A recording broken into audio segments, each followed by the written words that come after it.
The galaxy was a vast and dangerous place, where planets burned, civilizations fell, and species often perished.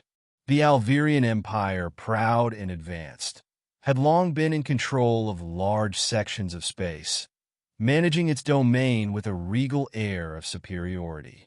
Yet even among their technological and political might, they couldn't prevent one of the worst outcomes of war, a displacement of children, orphaned and lost, scattered across the stars.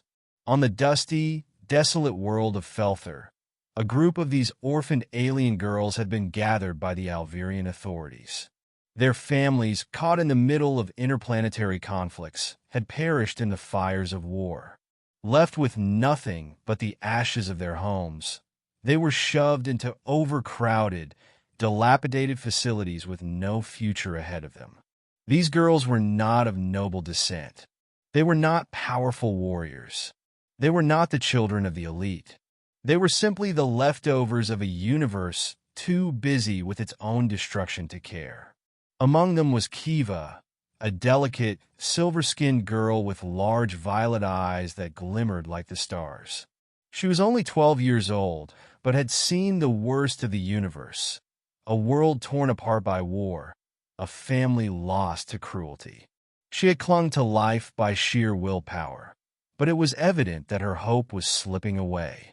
Despite being among many other alien children, Kiva had always felt like an outsider, left behind by the very system that was supposed to protect her. She had heard the rumors. The humans, those loud, unpredictable, stubborn creatures, were coming to Phelthor. They were searching for children to adopt, to take off the planet, and give them a future that the galaxy had denied them. But Kiva wasn't hopeful. The humans were brash and chaotic. What would they want with a group of orphaned, unwanted alien children? The day they arrived was unlike anything Kiva had imagined. A transport shuttle touched down on the cracked, dusty ground, kicking up a cloud of debris. The human men and women stepped out, clad in simple clothes, their faces hardened and serious. They didn't look like the saviors they were supposed to be. Instead, they looked like soldiers, their eyes full of exhaustion, frustration, and a lack of care.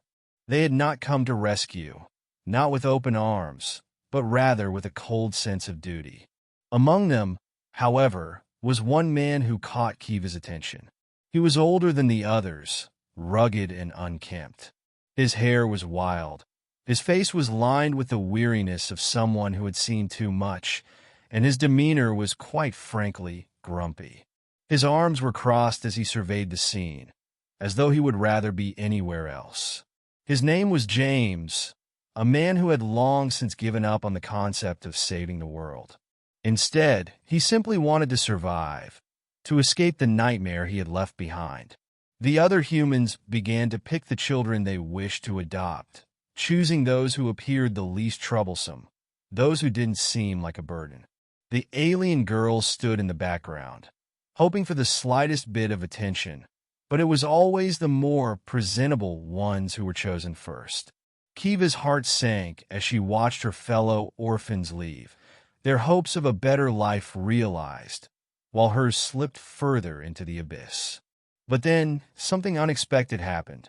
James, the grumpy human, walked toward Kiva. He didn't look at her with pity, nor did he offer empty words of comfort. His expression was stern, and his body language screamed of discomfort. But there was something else in his eyes, a strange, flickering warmth, like the faintest ember in a storm. "You," he said gruffly, pointing a finger at her. "You want to come with me?" Kiva blinked, her heart skipping a beat. She had never been the first choice for anyone, never the one who caught someone's eye. She opened her mouth to speak, but found herself at a loss for words. She was shocked, stunned even, that this grumpy human, this soldier of sorts, was even acknowledging her existence. "I don't have time for this," James muttered, rubbing his forehead. "But I'm not leaving you here. So, get up." Her chest tightened, and tears welled up in her eyes. Was this a dream? Was this a cruel trick? She had heard of humans, and they were known for their unpredictable nature. But this? This was beyond anything she had imagined. Why?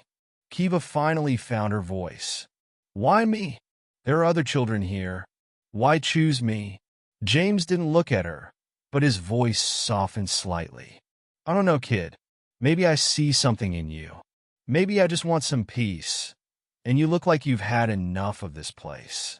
But mostly, his eyes met hers then, and there was something raw and genuine in his gaze. I'm tired of running. If I'm going to be stuck with anyone, it might as well be you. Kiva's heart felt as though it might burst.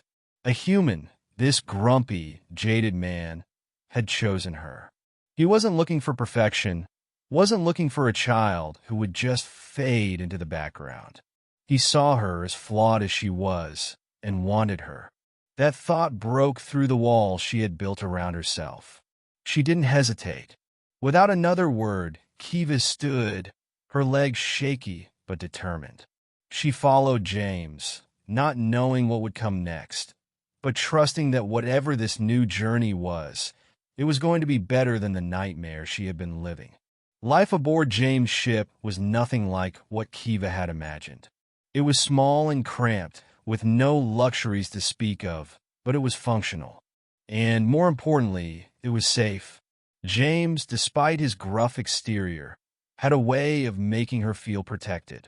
He didn't talk much, and he certainly didn't smile, but there was a strength in his silence, a quiet security in his presence that Kiva had never known. Days turned into weeks, and slowly, James began to show a softer side. He taught her about human culture, about Earth, and the world he had left behind. It wasn't easy. He had his flaws, and Kiva was no saint either.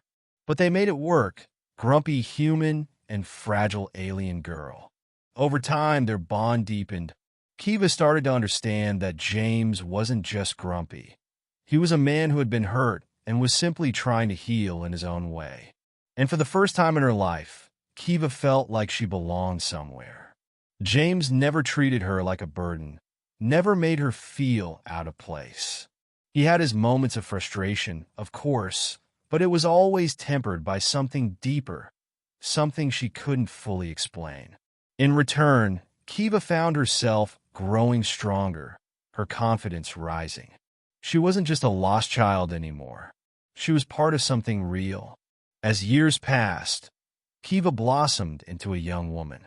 Her silver skin, once a symbol of her fragility, now shone with the strength and resilience she had gained. She stood tall beside James, now not just as a daughter, but as an equal. They had become a family, a grumpy, mismatched family, but a family nonetheless. One day, as they passed through a quiet sector of space, Kiva turned to James, her heart full of gratitude. "Thank you, James," she said softly. James glanced at her, his face as grumpy as ever, but there was a warmth in his eyes. "Don't mention it, kid. You turned out all right. Maybe I did the right thing after all." And in that moment, Kiva knew that the grumpy human had saved her, not just by adopting her, but by giving her a chance to belong, to live, and to thrive. And she would never forget that, no matter where the stars took them.